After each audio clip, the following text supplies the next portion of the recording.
पार है।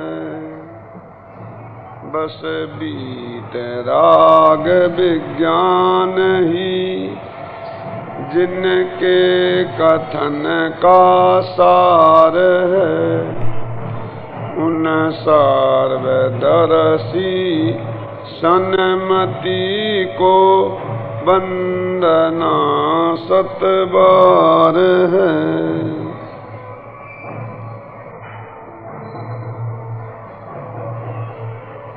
यह आत्मा स्वयं ही सर्वज्ञ स्वभावी है।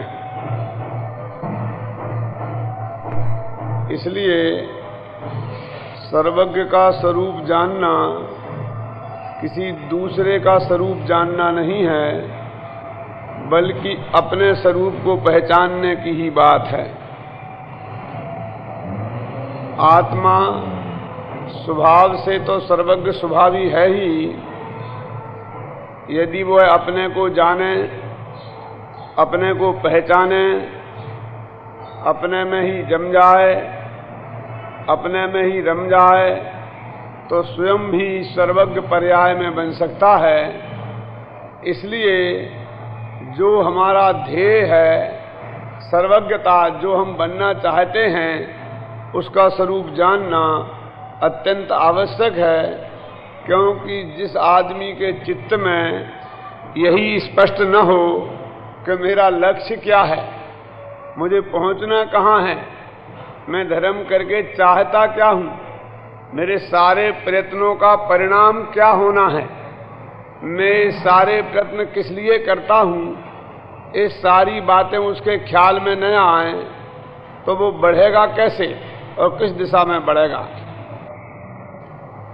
सर्वज्ञ की जब भी चर्चा होती है तो हम ऐसा समझते हैं कि कोई दूसरा जो है ना, परमात्मा, और वो जगत में सर्वज्ञ है और हम उसकी बात कर रहे हैं। वास्तव में सर्वज्ञ की चर्चा अपने पर्याय स्वभाव की चर्चा है। यानी मेरा जो ज्ञान वर्तमान में है, एक ज्ञान घटता और बढ़ता देखा जाता है। किसी में कम है और किसी में अधिक है। तो एक ज्ञान का विकास यदि अधिक से अधिक हो तो कितना हो सकता है? क्या ऐसा हो सकता है कि इस जगत में कोई भी गे उसके ज्ञान में जाने बिना ना रहे? और यदि हो सकता है तो उस विकास का नाम ही सर्वज्ञता है। यदि ये बात असंभव हो तो फिर हमारा प्रयत्न भी उस दिशा में बेकार होना चाहिए। तो इसलिए सर्वज्ञता का स्वरूप क्या है, पहले तो हम जरा थोड़ा इस पर गहराई से विचार करें। सर्वज्ञ इस शब्द का अर्थ ही ये होता है कि सर्वम जानातीति सर्वज्ञा, तो सब को जाने, उसका नाम सर्वज्ञ है। और हमें भी सर्वज्ञ बनना है, ये बात तो नक्की है ना, क्योंकि हमारा तो नारा है कि भगत नहीं भगवान बनेंगे। यदि ये बात सत्य है तो जरा हमें गहराई से विचार करना चाहिए कि हमारी जो दिशा है क्या वो सही है। हम अपने पर नजर डालें कि हमारा ये प्रयत्न रहता है क्या कि हम सबको जाने, कि हमारा ये प्रयत्न रहता है कि सारी दुनिया हमें जाने। जैसा फूलचंद जी साहब, विचार करना गंभीरता से अंदर में से। हम हर आदमी का निरंतर ये प्रयत्न है कि मैं प्रसिद्धि पाऊं, यानी सारी दुनिया मुझे जाने। हम अखबारों में अपना फोटो छपाते हैं, काहे के लिए? कि जो व्यक्ति उस फोटो को देखेगा हम उसे जान लेंगे, पहचान लेंगे। इसलिए कि जो व्यक्ति इस फोटो को देखेगा वो हमें पहचान लेगा। इसलिए हमें लोग जाने, सारी दुनिया हमें जाने, ये हमारी तीव्र लालसा है। और इसी के लिए हम लाखों का दान भी निकालते हैं, मरने के बाद भी हमारा नाम रहे। हमें न जाने तो हमारे नाम ही को जाने। तो हमारा प्रयत्न तो इस दिशा में है कि सारी दुनिया हमें जाने, इस दिशा में नहीं है कि हम सारी दुनिया को जाने। इससे लगता है कि हमारा सर्वज्ञ तो ऐसा होना चाहिए कि जिसे सारी दुनिया जाने। हम तो ऐसे सर्वज्ञ बनना चाहते हैं कि जिसे सारी दुनिया जाने, हम सारी दुनिया को जाने। ऐसे सर्वज्ञ बनने में हमें कोई रस नहीं है, क्योंकि हमारी बड़े आदमी की परिभाषा ही विचित्र हो गई है। दो आदमी एक साथ स्कूल में पढ़े हों, एक बड़ा आदमी बन गया हो और छोटा आदमी 25 साल बाद उसे मिले कि भाई साहब पहचाना, कि ऐसा तो लगता है कि कहीं देखा है। अरे देखा है कि हम तुम साथ में पढ़े हैं, हाँ हाँ हाँ, ऐसा लगता तो ऐसा ही है। तब भी वो ये मानेगा नहीं। क्यों? क्योंकि यदि छोटे आदमी को जानने लगे, पहचानने लगे, तो वो बड़ा कैसे रहेगा? इतने से छोटे आदमी को जानता है। क्यों? छोटे आदमी को जानने में अपने बड़कपन की जिसे कमी महसूस होती है, इसलिए वो जान करके भी अनजान बनना चाहता है। और सब लोग मुझे जाने। कोई कहता आप मुझे नहीं जानते? कि नहीं साहब मेरे तो नहीं पहचाना। अच्छा, मुझे जिसे सारा हिंदुस्तान जानता है, इतना बड़ा पंडित, आप नहीं जानते? नहीं जानते तो बस आप जैसा मूर्ख दुनिया में कोई नहीं। यानी मेरे को कोई न जाने तो मुझे ऐसा लगता है कि ये कैसा मूर्ख है। तो मैं पूछता हूं कि आप बड़े पंडित हैं ना? कि हां। तो आपको सबको जानना चाहिए, क्योंकि बड़ा पंडित तो वो है जो अधिक जाने। हम तो मूर्ख ही हैं, हम न जाने तो न जाने। लेकिन हमारी दिशा ये है कि सारी दुनिया हमें जाने। हमें ऐसा सर्वज्ञ बनने में रुचि है। ऐसा सर्वज्ञ बनने में रुचि नहीं है कि जो सारी दुनिया को जाने और उसे कोई न जाने। क्यों जी? कितने आदमी आपको जाने तो काम चल जाएगा? 1000 2000? कि 1000 2000 तो जानते ही हैं रजनी भाई, इससे नहीं। तो कितना जाने? 1,00,000 2 लाख? 1 करोड़ आदमी जाने तो काम चल जाएगा। बंबई का मेयर आप बन जाएं तो 1 करोड़ आदमी आपको जानने लगेगा। क्यों? नहीं साहब, इतने से काम नहीं चलेगा। तो कितना चाहिए? 5 करोड़? तो महाराष्ट्र के मुख्यमंत्री बन जाएं तो आपको 5 करोड़ लोग जानने लगेंगे। कि इतने से क्या होता है? तो पूरे 60 करोड़ लोग आपको जाने तो आपका कोटा पूरा हो जाएगा। भारत का प्रधानमंत्री बना दिया जाए कि नहीं, मुझे तो अंतर्राष्ट्रीय फिगर होना है, सारे विश्व के लोग जाने। आज सारे विश्व में 3 अरब आदमी हैं, वो आपको जाने तो आपका काम चल जाएगा कि हाँ बस बहुत ठीक, हो जाएगा काम। तो मैं आपसे कहता हूं कि आपको इतने से भी अधिक लोग जानते हैं, ये आपको पता है? क्यों? जानते कि नहीं जानते? बोलो सही, छाती पे हाथ रखकर। क्यों लोहारिया जी, जानते कि नहीं जानते? ये सारे सिद्ध भगवान हैं, वे सर्वज्ञ हैं कि नहीं हैं? और सर्वज्ञ का मतलब होता है सारी दुनिया को जाने। तो सारी दुनिया में आप हैं कि नहीं हैं? हैं तो वे आपको जानते होंगे कि नहीं जानते होंगे? बोलो जयंती भाई, जानते होंगे ना? तो वे 3 अरब नहीं हैं, शास्त्र में लिखा कि अनंते हैं। अब अनंते सिद्ध भगवान आपको जानते हैं, इसमें आपको संतोष नहीं है। क्योंकि जब हमने ये बात कही तो चेहरा और कुम्हला गया, उदास हो गए कि भगवान जानते हैं, हाय राम अब तो बड़ी मुश्किल हो गया। क्यों हो गई मुश्किल? क्योंकि भगवान तो जैसे हम हैं हमें वैसा जान लेंगे, हमारा कच्चा चिट्ठा जान लेंगे। हम ये नहीं चाहते हैं कि जैसे हम हैं कोई हमें वैसा जाने। हम तो ये चाहते हैं कि हम हैं मूर्ख और दुनिया हमें विद्वान जाने। हम तो ये चाहते हैं कि हम हैं लुटेरे और दुनिया हमें दानवीर जाने। हम तो ये चाहते हैं कि हमें पापी और दुनिया हमें धर्मात्मा जाने। हम सब लोग हमारी सच्चाई जान लें, हम कैसे हैं ये जान लें, इसमें हमारी कोई रुचि नहीं है। सब लोग हमें भला जाने, हमारी रुचि इसमें है और भगवान तो धोखा खा नहीं सकते। भगवान तो हम जैसे हैं वैसे ही जान लेंगे। तो हमने जो चोरी चपोटियां की हैं, इनकम टैक्स, सेल टैक्स की, वो भी सब भगवान जान लेंगे। तो जानकर चेहरा कुमला गया कि हाय राम, भगवान जानते हैं, अब क्या होगा। घबराने की जरूरत नहीं है, भगवान जानते जरूर हैं लेकिन किसी से कहेंगे नहीं।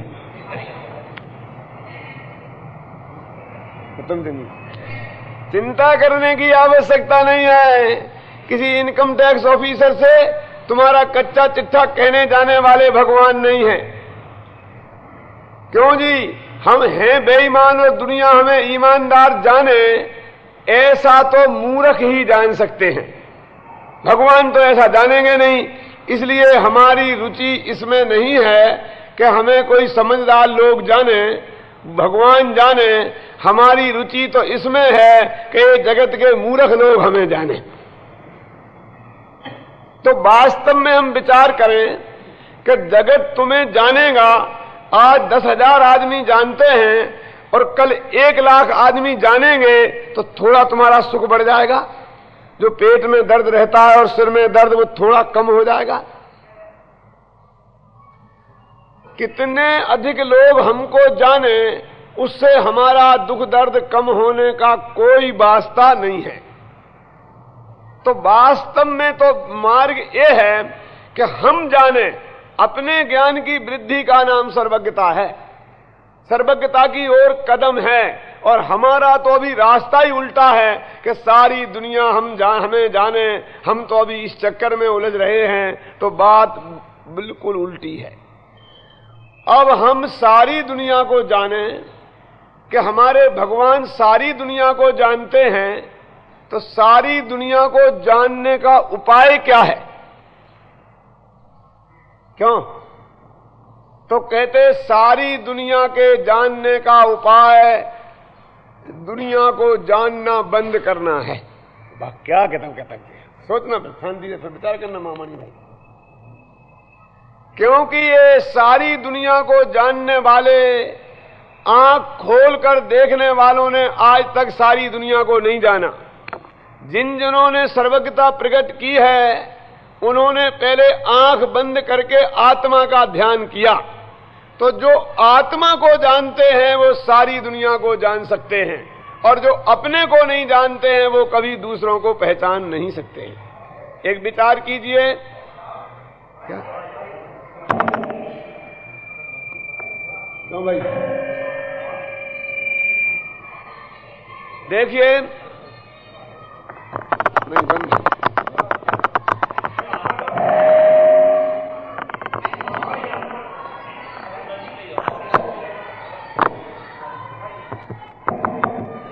हाँ, देखना, ये हॉल को हमें देखना है।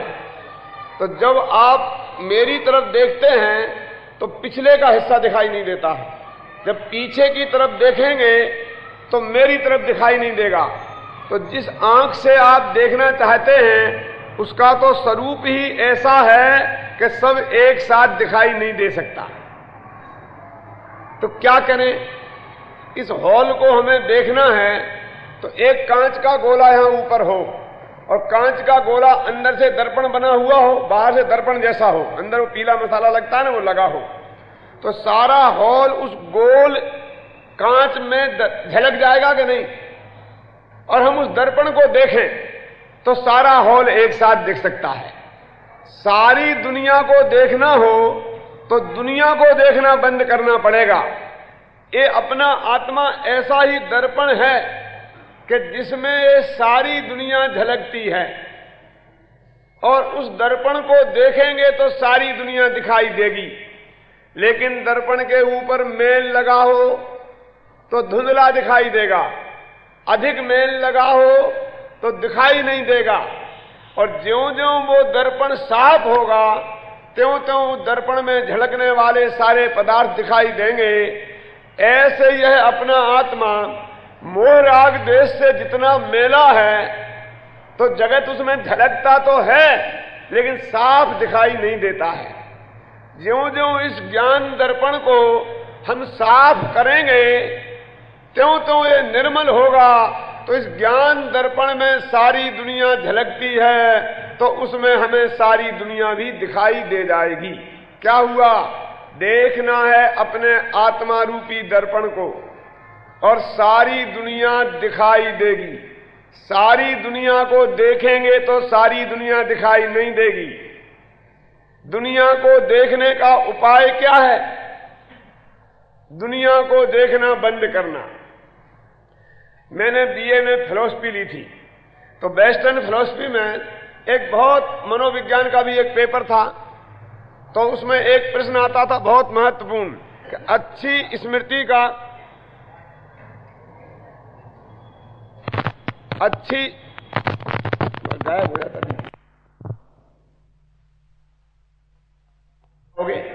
कि याद रखने का उपाय कहीं भूलना हो सकता है कि हाँ, ये जो मेमोरी नाम का जो कंप्यूटर है हमारे दिमाग में, उसकी क्षमता सीमित है कि वो इतनी चीजों को याद रख सकता है। अब हमने बहुत से कूड़ा करकट इस दिमाग में भर रखे हैं अपनी स्मृति में, बहुत सी गंदी बातें, बेकार बातें, सिनेमा के गाना, दिगंबराओं के चित्र अपने दिमाग में सेट कर रखे हैं, इसलिए वो सारा दिमाग भरा हुआ है। और बुरी बातें याद रहती हैं तो अच्छी बातों को जगह नहीं रहती है। तो हम बुरी बातें भूलेंगे तो अच्छी बातें हमें अधिक याद होंगी। तो अच्छी स्मृति का उपाय क्या है? भूलना। ऐसे ही सारी दुनिया को जानने का उपाय है इस दुनिया को देखना बंद करना। और जब हम अपनी आत्मा को देखेंगे, जानेंगे, तो हमें अपना आत्मा तो दिखाई देगा ही, लेकिन सारी दुनिया भी दिखाई देगी। देखना है अपने को और दिखाई देगा जगत। ये सारे जगत को देखने का उपाय है। सर्वज्ञता प्राप्त करने का उपाय सबको देखना जानना नहीं है, अपने आत्मा को देखना जानना है। अब मूल बात यह है कि ये सर्वज्ञता के उपाय की बात करने से क्या लाभ है, लेकिन सर्वज्ञता का स्वरूप क्या है, वो है क्या चीज कि जिसके लिए हम इतनी मेहनत करें।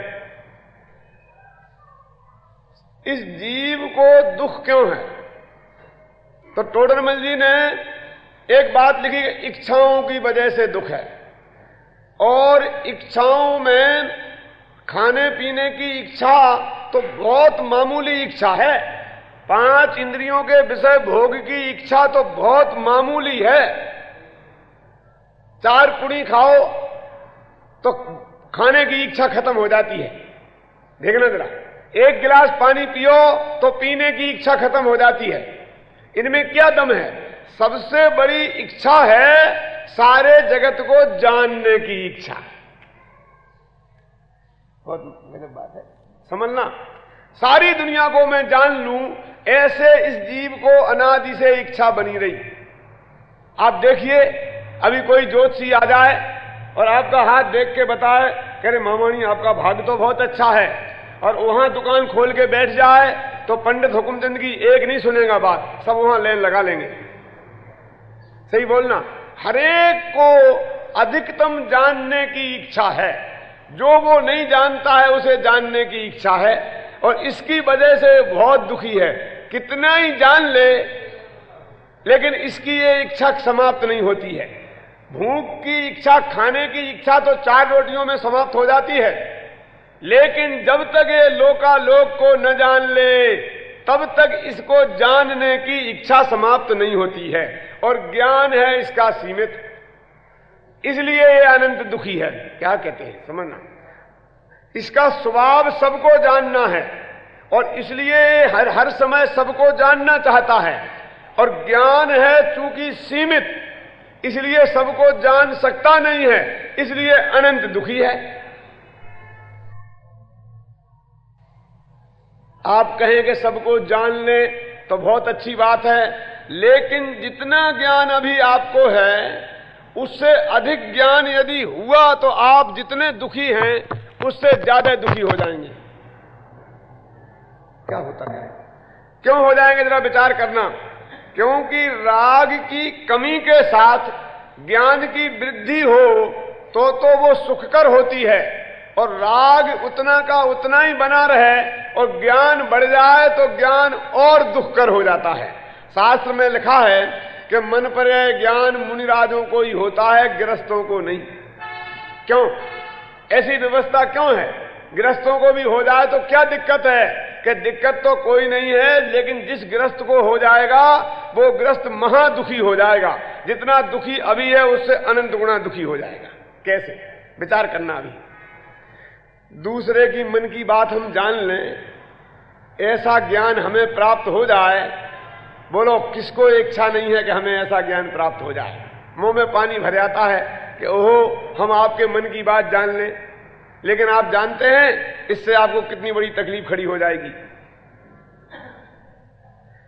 जगत में जीव ऐसे हैं, विरोधी तो सबके हैं कि नहीं है? हमारे भी और तुम्हारे भी हैं कि नहीं? लेकिन मुंह पर विरोध करने की, गालियां देने की इच्छा, ताकत हजारों में से एक की हिम्मत नहीं होती है। और मन में तो सब हमारा बुरा चाहते ही हैं, और हमें मन पर यह ज्ञान हो जाएगा तब क्या होगा? बोलो, हम एक समय में बैठे बैठे सबके मनों की बात जान लेंगे और हमें ये समझ में आ जाएगा कि ये हमारे शत्रु हैं, तो हमें कितना गुस्सा आएगा, हम शांति से हम बैठ नहीं सकते। क्यों नहीं आया समझ में? उदाहरण से समझाता हूं। सासें बहुओं की और बहुएं सासों की कम निंदा नहीं करती हैं, लेकिन मुंह पे नहीं करती हैं। बहू अपने कमरे में बंद होकर अपने पति से सास की भरपूर बुराइयां करती है, और सास भी अपने कमरे में बंद होकर अपने पति से अपनी बहू की कम बुराइयां नहीं करती है, लेकिन दोनों अपने सुखी हैं। और यदि कहीं बहू को या सास को मन पर ज्ञान हो गया तो एक घर में दोनों का रहना कितना कठिन हो जाएगा, जरा कल्पना कर लो है। और बेटा आप थोड़ी थोड़ी कल्पना करो तो आपको सब बात ख्याल में आ जाएगी। ये माताएं बहनें हैं, इनको देखकर ऐसी कोई मां बहन जगत में है कि जिसको देखकर किसी न किसी नालायक के हृदय में खोटा भाव ना आया हो। हृदय में जबान से बोलने वाले तो लाखों में एक आध होते हैं, क्यों? और हाथ पैर चलाने वाले तो करोड़ों में भी एक आध नहीं होते हैं, क्योंकि सबको अपनी इज्जत का, अपनी ठुकाई पिटाई का डर है। राजा के डर से, समाज के डर से, इज्जत के डर से हाथ तो लाखों में एक भी नहीं उठाता है, और बाणी जबान पे भी लोग नहीं लाते हैं, लेकिन मन तो लोगों के कितने गंदे हैं। अभी ये मां बहन को गुस्सा कब आता है? जब कोई हाथ उठाए। बातें तो ये बर्दाश्त करने की आदी हो गई है। क्यों? अब इनके मन में ये बात, मन पर ज्ञान हो जाए और इन्हें ख्याल आए कि ये लाखों नालायक मेरे बारे में ऐसा गलत विचार रखते हैं, तो उसका क्या होगा? उसके चित्त की शांति का क्या होगा? क्यों? आप अपनी तिजोरी का ताला लगाकर आराम से घर में सो जाते हैं। क्यों? रात भर नींद तो आ जाती है। हजारों चोर ये विचार कर रहे हैं कि सेठ जी की तिजोरी का ताला हम कैसे तोड़ें, लेकिन आपकी नींद हराम नहीं होती है। और आपको यदि मन पर ज्ञान हो गया तो पुलिस में जाके रिपोर्ट लगाओगे तो पुलिस वाले तो मानेंगे नहीं कि तुम्हारे मन की कल्पना से हम कैसे मान लें कि तुम्हारे मन में आ गया कि वो ऐसा विचार कर रहा है, और विचार करने पर कोई एक्शन तो लिया नहीं जा सकता है। क्यों? मेरे कहने का अर्थ यह है कि यदि हमें इस राग द्वेष की भूमिका में भी मन पर यह ज्ञान हो जाएगा तो जितनी सुख और चैन की नींद हम अभी सो लेते हैं, ये चैन भी हमारा भंग हो जाएगा। इसलिए वस्तु की व्यवस्था में बहुत बढ़िया व्यवस्था है कि ज्यों-ज्यों राग घटे त्यों-त्यों ज्ञान की वृद्धि होनी चाहिए। अभी एक कल्पना करें कि हमारी आपकी उम्र कोई की 20 वर्ष, कोई की 50 वर्ष, कोई की 25 वर्ष होगी कि नहीं होगी? नक्की तो है, लेकिन 1 मिनट का हमें भरोसा नहीं है। विचार करना गंभीरता से। कोई माई का लाल छाती पर हाथ रखकर कह सकता है कि आप घर पर सुरक्षित पहुंच जाएंगे? चिंता मत करना, सब पहुंचने वाले हैं। लेकिन 1 मिनट के आगे का हमें पता नहीं है। कहीं रास्ते में आए, एक्सीडेंट होए, खत्म हो जाएं, हार्ट अटैक होए, वहीं खत्म हो जाएं, है नहीं, पता नहीं है 1 मिनट आगे का। लेकिन आशा तो 100 वर्ष तक की है। तो हमारे चित्त में कोई अशांति नहीं है। लेकिन अभी कोई ज्योतिषी, अभी कोई मनपर्या ज्ञानी, अभी कोई अवध ज्ञानी ये बता दे कि आपकी उम्र 10 साल रह गई है। 10 साल कम नहीं होते हैं। एक समय की गारंटी नहीं है, तो 10 साल की तो गारंटी हुई ना कम से कम।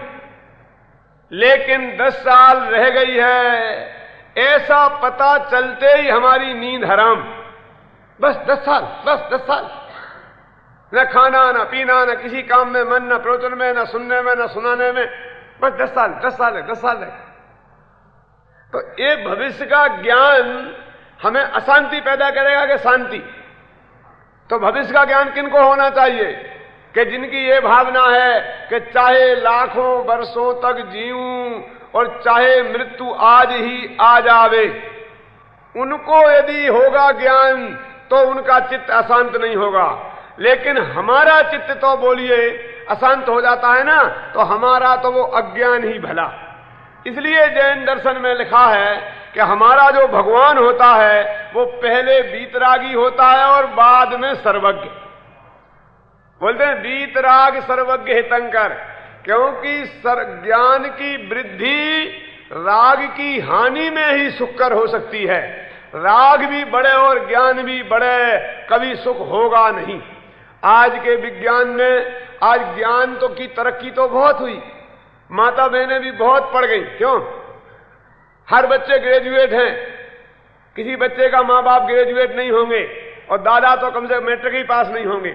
लेकिन ज्ञान की वृद्धि होने के बाद भी सुख की वृद्धि क्यों नहीं हुई? इसीलिए नहीं हुई कि ज्ञान की वृद्धि के साथ में वीतरागता की वृद्धि नहीं हुई। इसलिए जैन दर्शन कहता है कि सर्वज्ञता वीतरागता के साथ ही बढ़ना चाहिए। ज्ञान तभी बढ़ना चाहिए जबकि उसका राग साथ में कम हो। तो अपना भगवान वीतरागी और सर्वज्ञ होता है। अब जरा कल्पना कीजिए वीतरागी और सर्वज्ञ की, कैसा होता होगा वीतरागी और सर्वज्ञ? क्यों? सर्वज्ञ का स्वरूप क्या है? मैंने एक पंक्ति लिखी थी अपनी एक पुस्तक में, क्या कि जो सारे जगत को अप्रभावित रहकर जान सके उसका नाम सर्वज्ञ है। ध्यान से सुनना। क्या भगवान कौन है? कि जो सारी दुनिया को अप्रभावित रहकर जान कर सके और जान करके भी अप्रभावित रह सके, उसका नाम जैनियों का भगवान है। क्या कहते? जान करके भी अप्रभावित रह सके।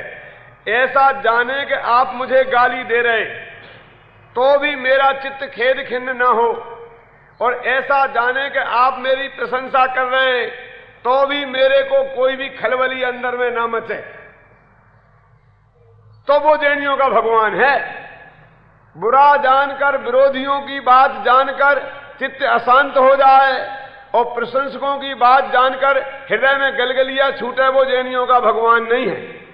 क्या सारे जगत को जानकर अप्रभावित रह सके और अप्रभावित रहकर जान सके, उसका नाम जैनियों का भगवान है।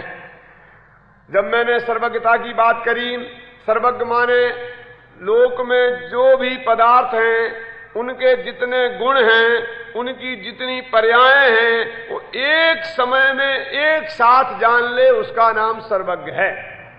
जब मैंने ये सर्वज्ञता की परिभाषा कर रहा था तो एक बहुत बड़े विद्वान की बात बताता हूं मैं। कानपुर में गया था मैं पर्यूषण में, हमारे साथ 2 विद्वान थे, उत्तम चंद जी। तो सामने वाले विद्वान मेरा सुनते थे और अरे विपिन भी साथ में था, गया था विद्यार्थी की हैसियत से। तो इनके साथ वो ठहरे थे। तो वो बोलते हैं, क्यों जी, भगवान सब जानते हैं। 75 वर्ष का विद्वान, न्यायपीठ पुराना, भगवान सब जानते हैं, ये बात सच्ची है? क्या आप पंडित जी क्या बात करते हो? आप आज पूछ रहे थे कि भगवान सब जानते हैं, तो वो बोले कि जो और तो यानी तुम्हारा चित्त गया कहां? जिस आदमी को जिसे जानने देखने की इच्छा होती है और जान देख नहीं पाता है तो उसे सर्वज्ञता के स्वरूप में ऐसा लगता है वो भी दिखता होगा। अरे दिखता तो सब है, लेकिन उन्हें किसी को भी देखने की इच्छा नहीं है। समझ में आया कि नहीं आया? तो सर्वज्ञता का मतलब क्या? कह रहे कोई क्यों जी सर्वज्ञ हो जाएंगे तो सारे सिनेमा एक साथ दिख जाएंगे। इस सिनेमा का लोभी बड़ी दिक्कत। यहां 50 टाकीज़ें, 3 दिन बंबई रहना है, एक दिन में 4-4 सिनेमा देखे तो 12 ही निपटेंगी। 50 को देखने के लिए तो महीना भर लग जाएगा।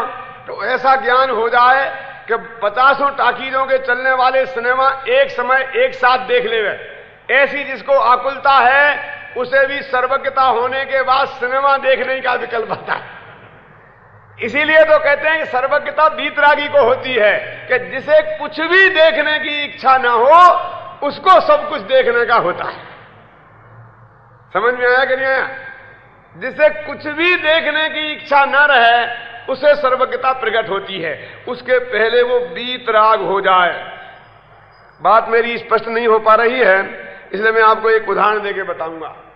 मैंने करीब 25-30 वर्ष पहले एक ज्ञानोदय अखबार निकलता था, आपने किसी ने पढ़ा हो तो, उसमें एक विशेषांक निकाला था और उसमें एक विषय ये था कि आज से 100 वर्ष बाद सारे लेखों का विषय ये थे।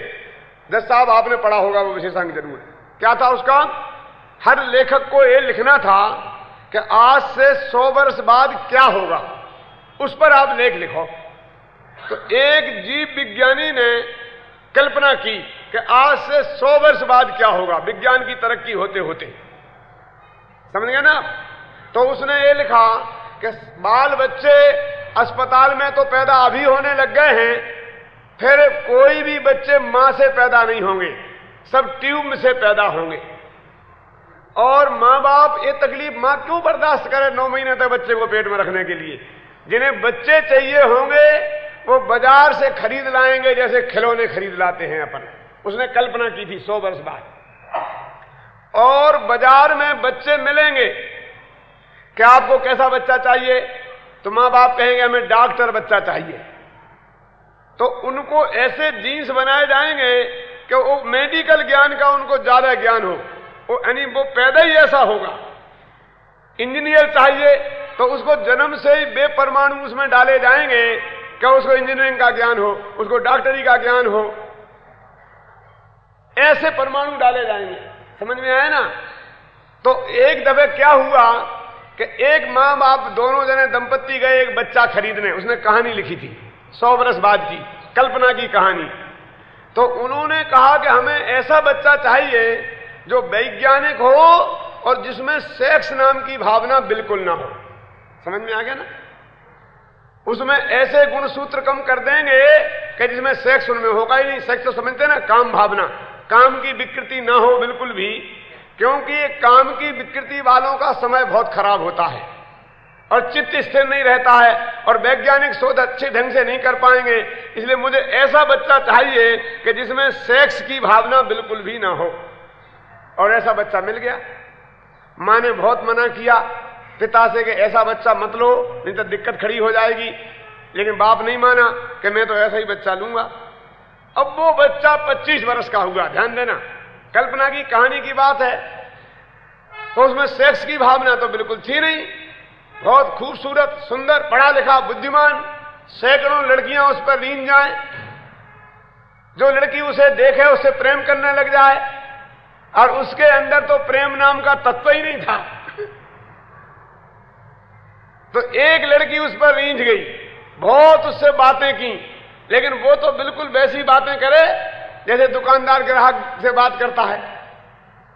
फिर वो लड़की अंत में बोली, जो अंतिम वाक्य में सुनाने के लिए कहता हूं कि भाई तुम मेरी आंखों में आंखें डाल के तो देखो, मेरी आंखों में आंखें डाल के तो देखो, इसमें क्या दिखता है तुम्हें।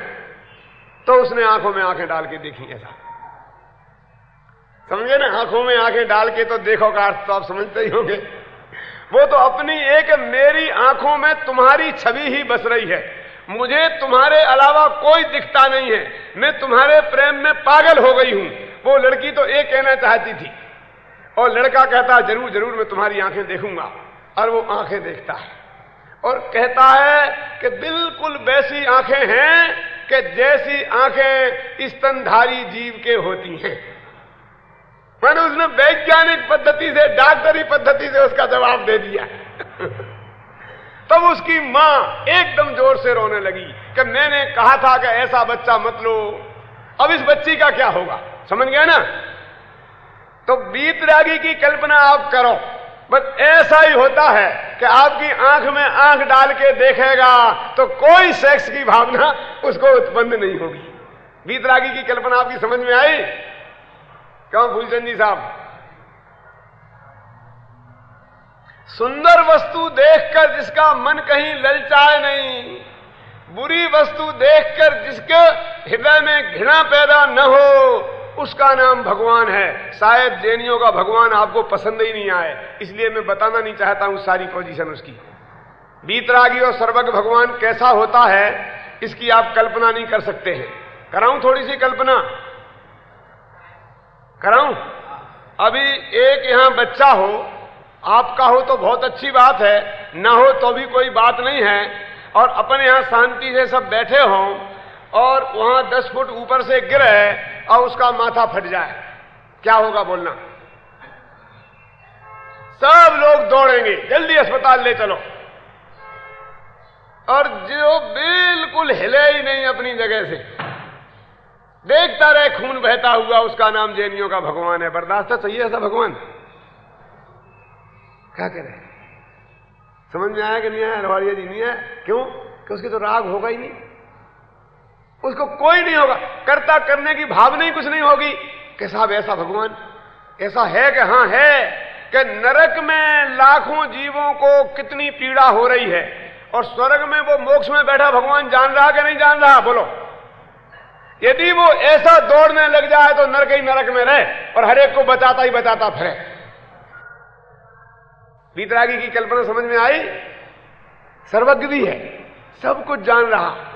एक बिल्ली चूहे को मार रही है, यहां आपके सामने बिल्ली चूहे के पीछे भागे, आप प्रवचन छोड़ के भागेंगे कि नहीं भागेंगे बचाने के लिए? और नहीं भागे तो वो जैनी नहीं, और भागे तो जैनियों का भगवान नहीं। सोच लेना भाई, जंगल में शेर हिरण के पीछे भाग रहा है, भगवान तो अनंत वीर का धनी है। यदि उसको एक करुणा उपजे, ऐसा राग होए तो बचा लूं, तो दौड़ के बचाएगा कि नहीं बचाएगा? नहीं बचाएगा। यदि वो सर्वज्ञ है तो सब जानेगा कि नहीं? सब जानेगा। माने क्या? मैं एक बात कहता हूं कि जैन मुनि जंगल में रहते हैं। जंगल में रहने का अर्थ क्या है समझते हैं आप? जंगल का कानून क्या है? नगर और जंगल में फर्क क्या है? जंगल माने जहां पांचों पाप खुले मैदान में होते हैं, जरा समझना। और नगर माने जहां पांचों पाप छिपकर होते हैं। इतना ही फर्क है नगर और जंगल। हो तो पाप तो सब जगह होते हैं, समझ लेना। अभी एक मुनिराज जंगल में पांचों पापों होते देख करके भी जिसका चित्त विचलित ना हो वो जैनियों का साधु है। भगवान तो कैसा होता होगा? जंगल में मुनिराज ध्यान करने बैठे हैं, सर्वज्ञ के स्वरूप की कृष्ण ने रख दिया, और जयंती भाई रास्ते भर कहते थे कि भाई यहां पर सब नए नए लोग होंगे, सरल करना सरल करना। मैं तो बहुत धर्म संकट में फंस गया। अब ये जैन अध्यात्म स्टडी सर्कल वाले मेरे से पूछते तो है ही नहीं, विषय पहले ही रख देते हैं और समझते हैं पंडित जी तो हर विषय में बोलेंगे ही। वो रास्ते भर इंजेक्शन देते आए, सरल लेना सरल लेना, और इनने कठिन सब्जेक्ट कर दिया। मैं जयपुर में महीने भर तक व्याख्यान किए मैंने सर्वज्ञता पर। सर्वज्ञता का स्वरूप की कल्पना तो करो आप। जंगल के कानून की बात आपसे बता रहा था कि वहां मुनिराज ध्यान करने बैठे हैं और एक जीव भगेगा और दूसरा जीव पकड़ के उसे मार के खाएगा वहीं सामने। यदि मुनिराज ऐसे दयालु हो, वीतरागी नहीं हो, तो रोज ही ना बचाते ही बचाते रहे। क्यों?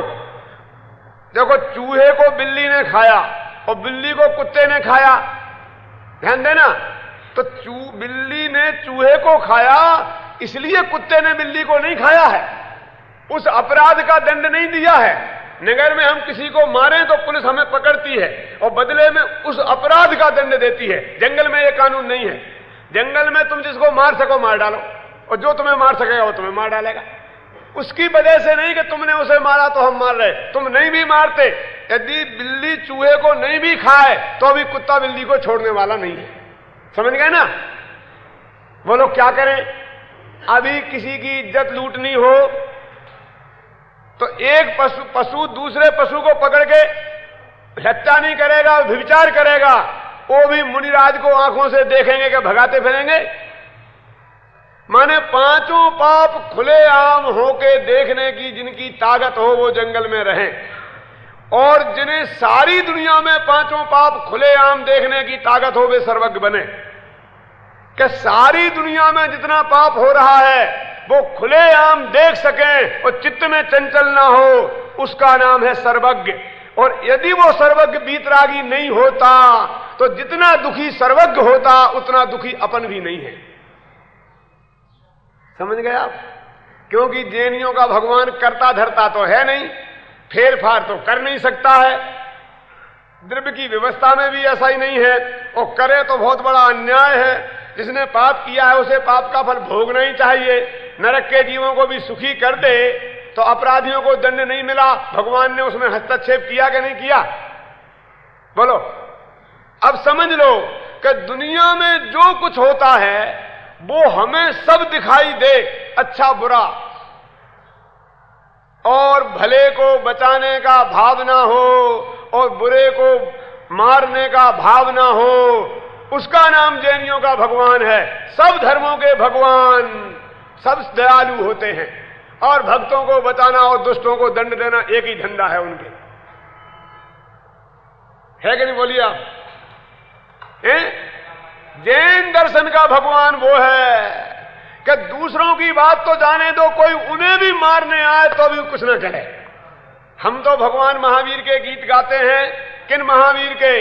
कि जंगल में उनके कानों में कीले ठोंक दिए गए। ठोके होंगे नहीं ठोके होंगे मुझे मतलब नहीं है, लेकिन कोई ठोके तो भी उससे कुछ ना कहें और उसके प्रति रोष न आवे, और अर्घ चढ़ाए तो उसको रोष न आवे। हमने तो वो पढ़ा है, अर्घाव तारन असि प्रहारन में सदा समता धरन। हमारे तो मुनिराज ऐसे होते हैं कि अर्घ चढ़ाए उससे खुश नहीं और तलवार मारे उससे नाराज नहीं। ऐसे तो हमारे मुनिराज होते हैं, तो भगवान कैसे होते होंगे? कल्पना करा? जैनियों के भगवान की कल्पना करानी है, सर्वज्ञ बनना है। बोलो। आपका बच्चा यहां बैठा है और एकदम गिरेगा और माथा फट जाए और आप हिल नहीं सकते हो, बोलो बनना है कि हमें नहीं बनना? भैया क्यों? जरा सोच लेना। भगवान जब यहां थे, आदिनाथ थे, शांतिनाथ थे, और उनके हजारों बच्चे भी थे। भरत चक्रवर्ती और बाहुबली लड़े थे कि नहीं लड़े थे? कब लड़े थे? जब भगवान को केवल ज्ञान हो गया था तब, उसके 60,000 वर्ष बाद है, मालूम कि नहीं? जब भरत चक्रवर्ती दिग्विजय को गया था उसके पहले केवल ज्ञान हो गया था कि नहीं? और लड़े कब थे? तो 60,000 वर्ष बाद लौट के घर में घुसन लगे तब। 60,000 वर्ष बाद जब ये दोनों लड़े होंगे तो भगवान के केवल ज्ञान में आ रहा होगा कि नहीं आ रहा होगा? तो दोनों कान पकड़ के अलग कर देते ना कि क्यों लड़ते हो? लड़े तो लड़ते देखते रहे, ठाठ से लड़ो, लड़ो, ठाठ से लड़ो, खूब लड़ो। बोलो बोलो बोलो बोलो बोलो बोलो। एमआरएच वो भगवान दौड़े चले जाएंगे रक्षा करने। उन्हें सोचना कि उनके सगे लड़के लड़ते थे, एक ने दूसरे के ऊपर चक्कर चला दिया तो भगवान के ज्ञान में जरा भी नहीं हुआ कुछ। कि क्यों साहब? कैसे समझा दें? समझाने का भी विकल्प नहीं आया। हमारे घर जो आएगा हमारी दिव्य धुनी खिलेगी, जिसे समझना होगा समझ लें। जैनियों के भगवान का स्वरूप ऐसा विचित्र है कि पूरा समझाऊं तो आधे जैनी न रहे, इसलिए समझाता नहीं हूं कि जैनी बढ़ाना है कि घटाना है। मेरे कहने का अर्थ यह है कि हमने भी अपने भगवान का स्वरूप की जो कल्पना कर रखी है, वो ही अजैनियों ने जैसे भगवान की कल्पना कर रखी है, हमने भी वैसे ही भगवान की कल्पना कर रखी है। और हमें भी भगवान बनना है ना, सर्वज्ञ बनना है। तो सर्वज्ञ बनना, कैसे सर्वज्ञ बनना है, समझ में आया? कि उनके बच्चों की भी क्या दुर्दशा दशा होती रही, अच्छा बुरा, कि एक द्रव्य दूसरे द्रव्य का भला कर ही नहीं सकता, सब अपने परिणामों के करता है। ऐसी श्रद्धा के बल से उनको चित्त में क्षोभ होता ही नहीं और राग अंदर रहा नहीं, इसलिए रंच मात्र भी आकुलता उत्पन्न होती नहीं। मात्र जाने देखे उसका नाम जैनियों का भगवान है। अब जैनियों का भगवान बनना है हमें भी भगवान बन सकते हैं, तो यही रास्ते पे जाना पड़ेगा कि हम जाने देखें करें नहीं, न राग द्वेष करें न पर में हस्तक्षेप करें। लेकिन हमारी तो ये हालत है कि जो बात हमारे ज्ञान में आई तो फटाफट करने का भाव उत्पन्न होता है। सुबह मैंने मंदिर में एक बहुत मरम की बात कही थी, वो कह के समाप्त करता हूं। क्या सुनना? ये अच्छा है और ये बुरा है, ये ज्ञान का काम नहीं है। अच्छे बुरे का निर्णय करना ज्ञान का काम नहीं है, राग का काम है।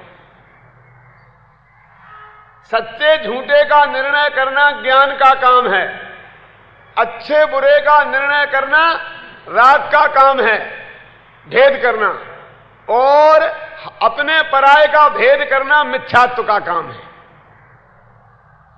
ये पर पदार्थों में ये अपने और ये पराये, क्यों? ये स्त्री मेरी, पुत्र मेरा, मकान मेरा और आप लोग पर, ऐसा जो भेद करता है ये मिथ्यात्व करता है। समझ गए ना आप? तो हमारा ज्ञान पर को जानता है, सिर्फ जानता है कि मैं कौन हूं, मेरा स्वरूप क्या है, पर का स्वरूप क्या है, ऐसा जानता है। लेकिन रागी द्वेषी जीवों का फटाफट जानते ही ये मेरा ये परा, ऐसा भेद मिथ्यात्व करता है। देखो एक घड़ी देखी ना, तो ज्ञान ने घड़ी देखी, ज्ञान कहेगा घड़ी है और मिथ्यात्व कहेगा मेरी है कि तेरी है। समझ गए ना आप? और राग कहेगा अच्छी है बुरी है। समझ गए ना? ये जो अच्छी और बुरी का सवाल कौन करता है? राग निर्णय करता है। ये हमारा अच्छी बुरी का निर्णय राग देता है, अपनी पराई का निर्णय पर पदार्थों में मिथ्यात्व करता है। ज्ञान तो सिर्फ जानता है। नहीं आया उदाहरण के समझ में? देखिए, बच्चे को अपनी मां को खोजना है, बहुत सी महिलाएं हैं, क्यों? तो अपनी मां को खोजता है ना, मेरी मां, मेरी मां, मेरी मां कौन है ये जानना है। अब कोई मां बहन दिखाई दे और ये मेरी तो नहीं है तो अच्छी, ये अच्छी बुरी का वो प्रश्न ही नहीं उसके चित्त में, उसको तो अपनी मां खोजनी है। ये अच्छी है कि बुरी है ऐसा कोई सवाल नहीं है। अच्छी बुरी का निर्णय करता है राग द्वेष, इसलिए सर्वज्ञ तो होगा वीतरागी, इसलिए उनकी दृष्टि में कुछ अच्छा बुरा होता ही नहीं, जो जैसा होता है बस वो वैसा होता है। ये मुझे चाहिए और ये मुझे नहीं चाहिए, ये ऐसा जो निर्णय है वो तो राग का है। इसलिए कहते हैं मित्र अच्छा और शत्रु बुरा, ऐसा भी उनके ख्याल में कोई बनता नहीं। वो कहते हैं कि मित्र और शत्रु मेरा कोई है नहीं, मित्र रागियों के होते हैं और शत्रु द्वेषियों के। वीतरागियों के न कोई मित्र होते हैं और न कोई शत्रु होते हैं। रागी द्वेषी लोग उन्हें अपना मित्र या शत्रु माने तो माने, वे किसी को अपना मित्र और शत्रु नहीं मानते हैं। तो वीतरागी परमात्मा का स्वरूप क्या है? तो हमें यदि उस तरफ जाना है तो हमें ज्ञान को प्योर ज्ञान रखना होगा। प्योर ज्ञान रखना होगा, उसमें राग का मिक्सचर नहीं करना होगा, उसमें मिथ्यात्व का मिक्सचर नहीं करना होगा, प्योर जानना होगा। इसलिए कहते हैं भाई कि हम अप्रभावित रहकर जान सकें और जानकर अप्रभावित रह सकें, वो जैनियों का भगवान है। अभी इसके जानने से क्या फायदा है? इतना पॉइंट और आपका रह गया ना, अपन को क्या फायदा है इसको न जाने तो? कहते देखो, अब जरा स्थूल बात करता हूं थोड़ी। इस जगत में ऐसा है, आपके ऑफिस में 10 कर्मचारी हों और उन्हें ये मालूम हो कि ये मालिक देख रहा है तो सब काम करते हैं, और ये मालूम पड़े कि मालिक अभी नहीं देख रहा है, वो तो गया है प्रवचन सुनने, तो सब आराम करते हैं। इस जगत की एक ऐसी प्रवृत्ति है कि वे काम तभी करते हैं कि जब उन्हें मालूम हो कि कोई देख रहा है। मैं आपको थोड़ा सा एक परीक्षा के लिए अवसर देता हूं कि आप मंदिर में दर्शन करने तो जाते होंगे ना, तो जब बिल्कुल कोई ना हो मंदिर में, ध्यान देना, कोई ना हो, सिर्फ अकेले आप हो, तब आप मंदिर करते हैं, दर्शन करते हैं, प्रदक्षिणा देते हो, जो कुछ भी करते हैं। और मंदिर में 50 आदमी हो, तब आप दर्शन करते हैं, कुछ फर्क पड़ता है? देख लेना, मुझे तो पड़ता है। क्यों? मेरी कमर में दर्द हो, मेरे जमीन ठंडी लगती हो, तो मैं खड़े ही खड़े काम चला लेता हूं, कोई ना हो तो। लेकिन कोई हो तो लोग कहेंगे पंडित जी ने नमस्ते ही नहीं करी, तो मुझे झुकना पड़ता है। तो मैं आपसे पूछता हूं, मैं भगवान को झुका कि तुम्हारे लिए झुका? समझ में आया कि नहीं है मेरा मतलब? कि मैं अकेले में गया और कोई देखने वाला नहीं है, मेरी कमर में दर्द है, नीचे जमीन ठंडी है, तो चटाई पर खड़े खड़े 15 मिनट अपने भगवान की स्तुति बोली और ऊपर से नमस्ते ठोकी और बाहर निकल जाता है। क्यों कमर को दर्द दूं? लेकिन यदि आप लोग देखने वाले हो तो कहे पंडित जी को दर्शन नहीं करना नहीं आता, इसलिए कमर में दर्द हो तो भी 3 दफे झुकता हूं। थोड़ा फर्क आपको भी पड़ता होगा कि नहीं पड़ता होगा? समझ लेना, इतना फर्क है कि मैं कह देता हूं और आप कहते नहीं हैं। अरे तो जितना आप अकेले में भगवान के दर्शन किए वो तो असली भगवान के हैं, और बाकी के जनता के हैं, अपने के नहीं। क्या हो गया है, लोग पागल, एक मंदिर में भीड़ भीड़ भीड़ लेन लग रही है, करते ना, पंचकल्याण प्रतिष्ठा होता, भगवान विराजमान करने का टाइम होता, कितनी भीड़ लगती है बोलो, धक्कम मुक्का, और 2 घंटे बाद कोई दर्शन करने वाला नहीं दिखता है। अरे भगवान तो अब बैठे हैं, आराम से देख लेना तू। भीड़ में सबको दर्शन करना है, अकेले में किसी को दर्शन करना ही नहीं है। तो भीड़ के दर्शन करना है कि भगवान के? कि ना भीड़ के करना है ना भगवान के, भीड़ को दिखाना है कि हम भी दर्शन करने आए। क्यों? तो हम जगत से कितने, हमारी प्रत्येक क्रिया जगत से कितनी प्रभावित होती है, इसकी आप कल्पना करो। हमारा ज्ञान प्रभावित होता है, हमारी सारी क्रिया जगत से प्रभावित होती है। इसलिए हम प्योर भगवान के दर्शन कहां कर सकते हैं?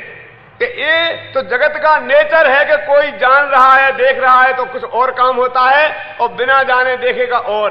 तो एक हम सर्वज्ञ की सत्ता स्वीकार करें तो ऐसा रहे कि कोई जरूर जान रहा, देख रहा है, तो थोड़ा पाप पे अंकुश अवश्य लगे। चोरी अकेले में कर ली। एक मास्टर ने विद्यार्थी से कहा कि देखो भाई, आप घर से 1-1 रुपया लाना, ध्यान रहे लेकिन किसी को पता न चले। अथवा ऐसा है कि उन्होंने एक मुर्गा दिया, काय का, आटे का, कि इस मुर्गे की टांग तोड़ लाओ, लेकिन ध्यान रखे कोई देख ना रहा हो ऐसी जगह। तो सब बच्चे गए, फटाफट कमरा बंद किया और टांग तोड़ी और लेके आ गए। एक आदमी आया, बच्चा 2 घंटे परेशान हो गए। क्यों? कि तुमने नहीं तोड़ पाई? कि नहीं तोड़ पाई? क्यों? कि आपने कहा था कोई देख ना रहा हो। ऐसी जगह मुझे कोई मिली नहीं, क्योंकि जहां मैं गया और टांग तोड़ने की कोशिश की तो पता चला कि मैं ही तो देख रहा हूं और दूसरे भगवान देख रहा है, सर्वज्ञ। इन 2 आदमियों से खाली जगह मुझे कहीं नहीं मिली कि एक भगवान देखता था और एक मैं देखता था। मूर्ख लोग जरूर नहीं देख रहे थे बाकी के। तो भगवान देख रहा है, इतना भरोसा हो जाए सर्वज्ञता का, तो थोड़ा हमारे पापों पे अंकुश लगे। पहला फायदा स्थूल। अब दूसरा कि भगवान ने जो देख रहा है और भविष्य भी देखा है और आज का भी देखा है, और जैसा देखा है वैसा ही होना है, तो चित्त की आकुलता थोड़ी कम हो। क्योंकि जो होना है, जो केवल ज्ञानी ने गाया है वो ही होना है, ऐसा भविष्य का और भूत का भरोसा हो जाए तो ऐसा कर दूं और ऐसा क्यों हुआ, ऐसा चक्कर जरा कम हो। और उस भगवान की श्रद्धा हमें ख्याल में आवे तो ऐसा ही सर्वज्ञ स्वभावी मैं हूं, अपना भरोसा आए। जैसा कि प्रवचन सार की 80वीं गाथा में कहा है कि जो जानदि अरहंतम दब्बत गुणत पज्यते ही सो जानदि अपाणम मोहो खलु जादि तस्य लयम। तो ऐसे ही मेरा आत्मा स्वभाव है। मेरा स्वभाव जानना देखना है, बीतरागी रहकर जानना देखना है, पर का करना धरना रंच मात्र भी मेरा स्वभाव नहीं है। तो ऐसा उस सर्वज्ञता की श्रद्धा से उसे अपने स्वभाव का भान हो। इसलिए भाई सर्वज्ञता तो अपना स्वभाव है, ये किसी दूसरे की बात जानने की बात नहीं है, ये तो अपने ही स्वभाव जानने की बात है। जैसा कि मैंने महावीर पूजन में लिखा है कि भूतकाल प्रभु आपका यह मेरा वर्तमान, और वर्तमान जो आपका यह भविष्य मम जान। जैसे आप भूतकाल में थे वैसा मैं अभी हूं।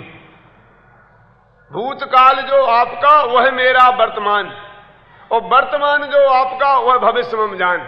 और जैसे आप आज हो ऐसा मैं कल बनने वाला हूं। इसलिए मैं आपके ही समान हूं, मैं स्वयं भगवान हूं।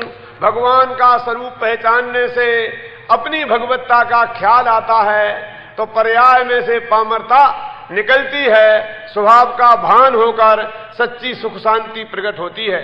इसलिए सभी आत्मा सर्वज्ञ भगवान को पहचाने, अपने सर्वज्ञ स्वभाव को जाने, और सर्वज्ञ की परिणति कैसी होती है इसे जानकर सर्वज्ञ के समान ही स्वयं सुखी हों। इस पावन भावना के साथ मैं अपनी बात समाप्त करता हूं।